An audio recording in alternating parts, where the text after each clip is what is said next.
प्रधानमंत्री नरेंद्र मोदी ने गुजरात में शिकायतों पर राज्यव्यापी चौकसी की 20वीं वर्षगांठ को किया संबोधित।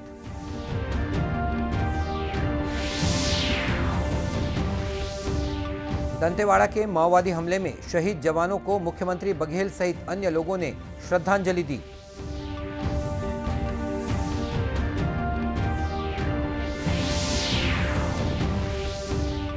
मन की बात की 100वीं कड़ी पर आयोजित राष्ट्रीय सम्मेलन के समापन सत्र को गृह मंत्री अमित शाह ने संबोधित किया।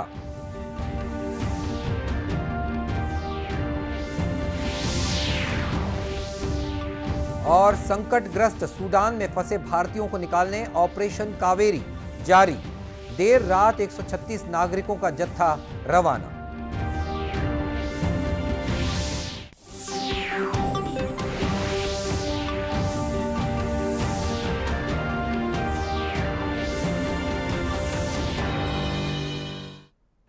नमस्कार, आप देख रहे हैं दूरदर्शन समाचार। मैं हूं मनीष अहलुवालिया और अब समाचार विस्तार से।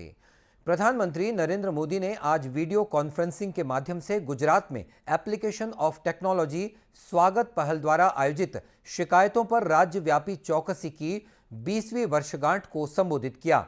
इस दौरान उन्होंने इस योजना के पूर्व के लाभार्थियों के साथ विचार विमर्श भी किया।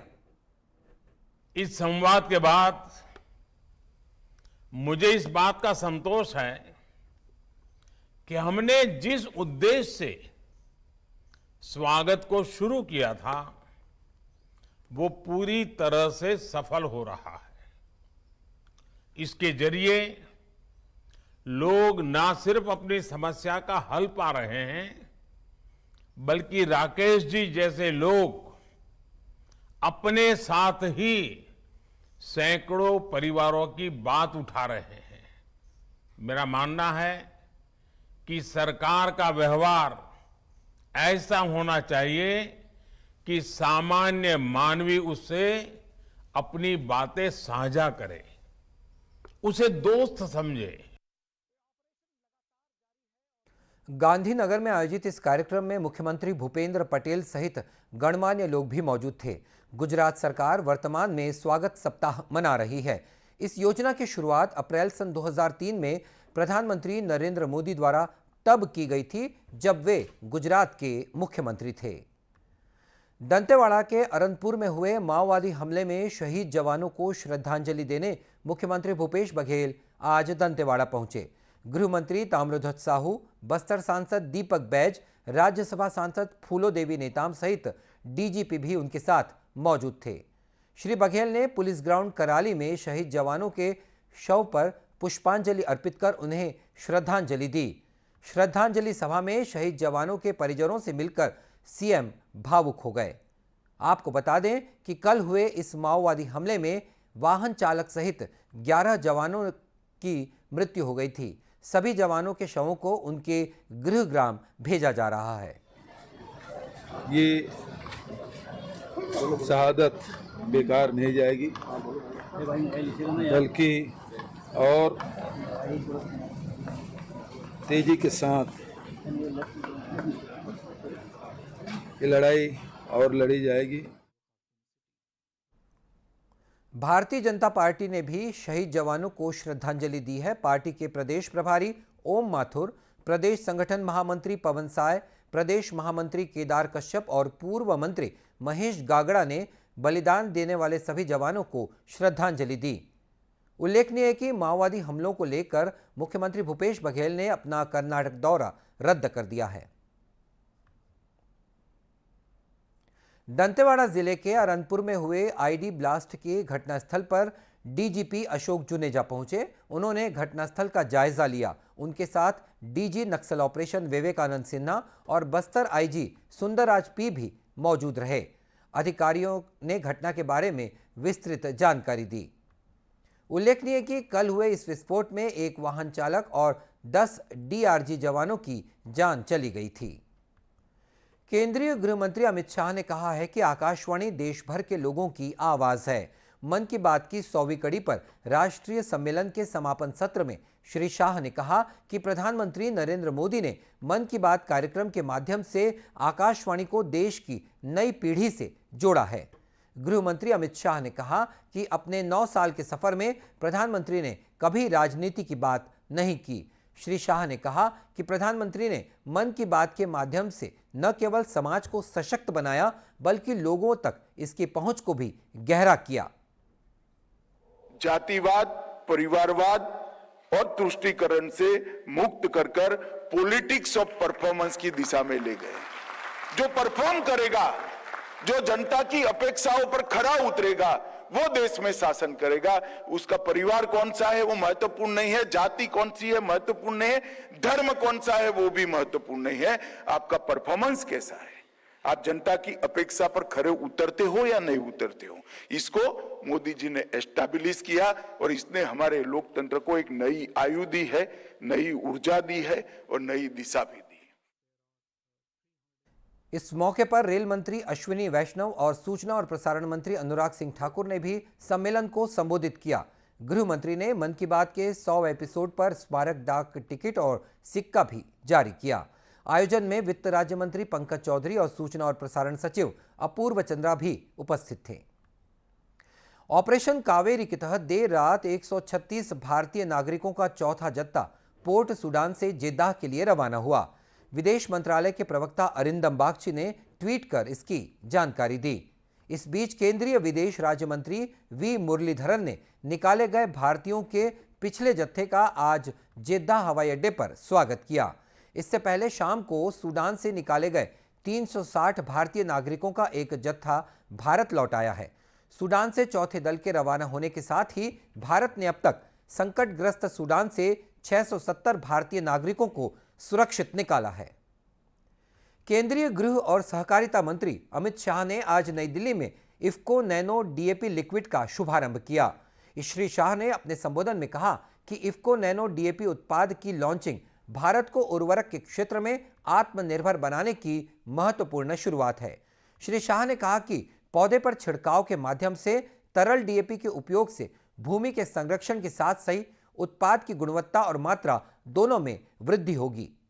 डीएपी जो सिर्फ पौधे पर छिड़काव के माध्यम से उत्पादन की गुणवत्ता और क्वांटिटी दोनों को बढ़ाएगा। इससे भूमि संरक्षण, भूमि को फिर से पूर्ववत करने में बहुत बड़ा योगदान मिलेगा। केंद्रीय मंत्री अमित शाह ने किसानों से दानेदार यूरिया और डीएपी के बजाय अधिक प्रभावी तरल नैनो यूरिया और डीएपी का उपयोग करने की अपील की।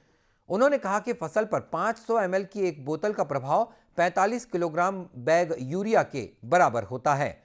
केंद्रीय मंत्री ने कहा कि देश में 384 लाख मीट्रिक टन उर्वरक का उत्पादन होता है, जिसमें सहकारी समितियों ने 132 लाख मीट्रिक टन का उत्पादन किया। उप पुलिस महानिरीक्षक उत्तर बस्तर कांकेर बालाजी राव ने कोंडागांव जिले का वार्षिक निरीक्षण किया। इस दौरान तमाम पुलिस अधिकारी और जवान निर्धारित वर्दी में शामिल हुए। इस दौरान उच्च कोटि की वेशभूषा और परेड में उत्कृष्ट प्रदर्शन के लिए अधिकारियों और जवानों को पुरस्कृत भी किया गया।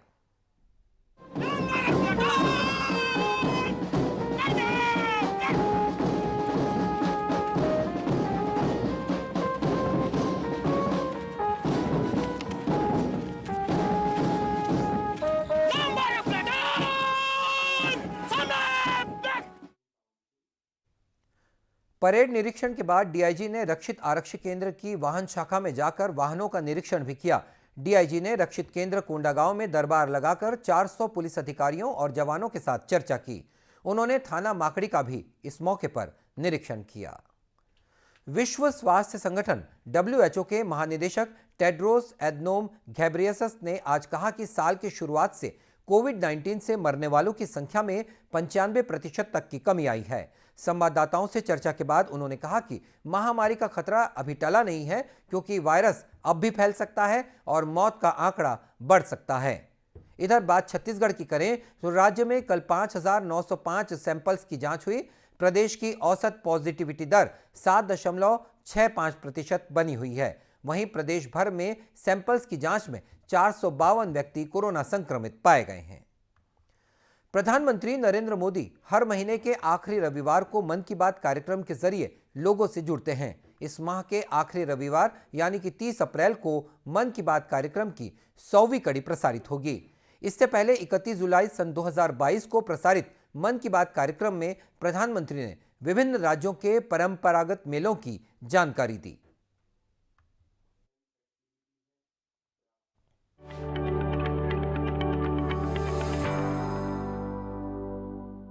हमारे देश में मेलों का भी बड़ा सांस्कृतिक महत्व रहा है। मेले जन मन दोनों को जोड़ते हैं।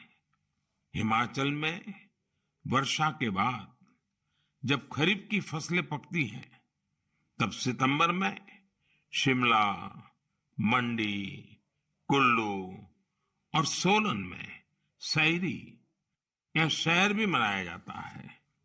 सितंबर में ही जागरा भी आने वाला है।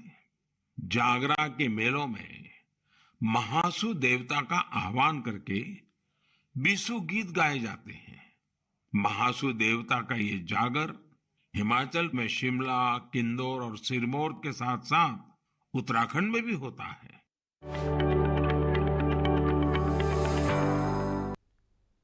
केंद्रीय आवासन और शहरी कार्य मंत्रालय द्वारा 26 अप्रैल को नगर सौंदर्य प्रतियोगिता पोर्टल का शुभारंभ किया गया। देश के तमाम शहरी स्थानीय निकाय ऑनलाइन प्रक्रिया के माध्यम से इस प्रतियोगिता में शामिल हो सकते हैं। इस प्रतियोगिता का उद्देश्य सुंदर, नवाचारी और समावेशी सार्वजनिक स्थलों का निर्माण करने के लिए देश के नगरों और वार्डों द्वारा किए गए परिवर्तनकारी प्रयासों को प्रोत्साहित करना और उन्हें मान्यता देना है। इस प्रतियोगिता के तहत शहरों के वार्डों और सार्वजनिक स्थलों का 5 व्यापक स्तंभों अर्थात पहुंच, सुविधाएं, गतिविधियां, सौंदर्य शास्त्र और पारिस्थितिकी के तहत मूल्यांकन किया जाएगा। ये प्रतियोगिता नगरों और शहरों में सबसे सुंदर वार्डों और सार्वजनिक स्थलों को सम्मानित करने में मदद करेगी। नगर सौंदर्य प्रतियोगिता में भाग लेने की अंतिम तिथि 15 जुलाई सन 2023 है। राजनांदगांव जिले के वेस्लियन स्कूल में गुरुवार को नीति आयोग के सहयोग से अटल टिंकरिंग लैब कार्यशाला का आयोजन किया गया, जिसमें नीति आयोग छत्तीसगढ़ के नोडल प्रभारी धनंजय पांडे ने इस लैब की तकनीकी जानकारी दी। उन्होंने बच्चों को बताया कि अटल टिंकरिंग लैब में अत्याधुनिक तकनीकी उपकरण होने से बच्चे विज्ञान के क्षेत्र में नए नए आविष्कार कर सकते हैं। ऐसी टेक्नोलॉजी दी गई है जहां हम 10 वर्ष पहले कल्पना नहीं कर सकते थे, जैसे 3D प्रिंटर्स, जैसे सेंसर्स, जैसे मोटर्स, जैसे माइक्रो प्रोसेसर, ये हम पहले नहीं जानते थे। आज हम उस चीज़ को जानते हैं। माइक्रो प्रोसेसर की कोडिंग करके हम बड़े बड़े रोबोट्स बना रहे हैं, जो कि पहले आज से 10 साल पहले संभव नहीं था, या था भी तो बहुत बड़े बड़े स्कूल्स में थे, ये ग्रासरूट लेवल में नहीं आए थे। आज ये सब जो टेक्नोलॉजी हमें अवेलेबल है और इसके ज़रिए हम नए नए आविष्कार कर रहे हैं। अटल टिंकरिंग लैब में बच्चे, आपको मैं बता दूं कि अभी मल्टीपर्पज़ बिलासपुर के बच्चे को रूस के राष्ट्रपति ने कॉल किया था, वहाँ के बच्चे को राष्ट्रपति भवन कॉल किया गया था, वहाँ के बच्चे भारत का नेतृत्व किए दुबई में किए हैं। ये केवल और केवल अटल टिंकरिंग लैब के जरिए संभव हो सका है। अटल इनोवेशन मिशन ये केंद्र सरकार की योजना है, जिसके तहत केंद्र सरकार ये उम्मीद रखती है, अपेक्षा रखती है कि विद्यार्थियों में टेक्नोलॉजी के प्रति रुचि बढ़े, जिससे कि हम पूरी दुनिया में कॉम्पीट कर सकें। और हमारी पौध मजबूत होगी तो तकनीकी के क्षेत्र में तो निश्चित रूप से हम आगे आने वाले वर्षों में उनके साथ, पूरे विश्व के साथ कंधे से कंधा मिला के आगे बढ़ सकते हैं और उनके साथ हम प्रतियोगी रूप से भी आगे बढ़ सकते हैं। स्कूल में इस तरह कार्यशाला का आयोजन कर यहां के विद्यार्थियों को लैब के प्रति जागरूक किया गया। इस दौरान नीति आयोग के सदस्य भी वीडियो कॉन्फ्रेंसिंग के माध्यम से जुड़े हुए थे। और बुलेटिन के अंत में मुख्य समाचार एक बार फिर। प्रधानमंत्री नरेंद्र मोदी ने गुजरात में शिकायतों पर राज्यव्यापी चौकसी की 20वीं वर्षगांठ को संबोधित किया।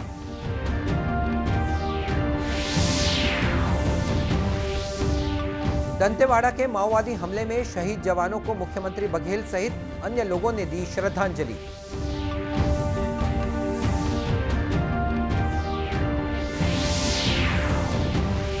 मन की बात की 100वीं कड़ी पर आयोजित राष्ट्रीय सम्मेलन के समापन सत्र को केंद्रीय गृह मंत्री अमित शाह ने संबोधित किया।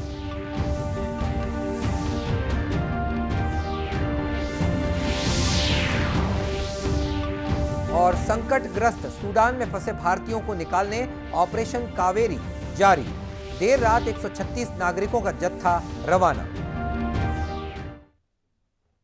और इसी के साथ ये समाचार बुलेटिन समाप्त हुआ। नमस्कार।